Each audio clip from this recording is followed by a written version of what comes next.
GSE Systems Engineering bietet mehrere Modelle der Timer Box II an. Für einen Stromkreis mit maximal 3600 Watt Modell 4x600 Watt oder 4x600 Watt plus Heizung. Für zwei Stromkreise mit maximal 7200 Watt Modell 6x600 Watt oder 6x600 Watt plus Heizung sowie 8x600 Watt oder 8x600 Watt plus Heizung. Für drei Stromkreise mit maximal 10.800 Watt, für einen Stromkreis mit 3-Phasen-Steckverbindern Modell 12x600 Watt oder 12x600 Watt plus Heizung. Wie funktioniert die Timer Box II? Die Timer Box II ist ein Schaltkasten für mehrere geschaltete Ausgänge.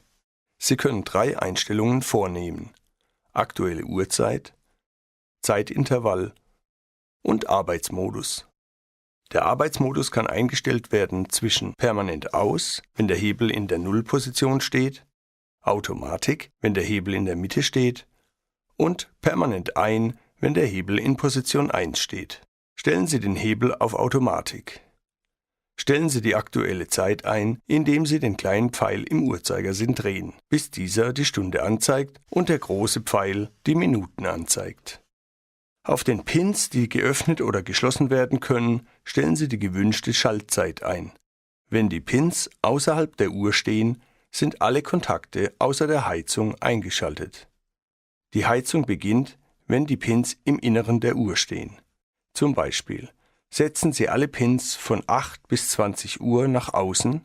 In diesem Fall ist das Licht von 8 bis 20 Uhr eingeschaltet und von 20 bis 8 Uhr ist die Heizung eingeschaltet. Wenn die Stromversorgung unterbrochen wird, betreibt eine Batterie im Inneren der Timerbox die Uhr für die nächsten 36 Stunden weiter.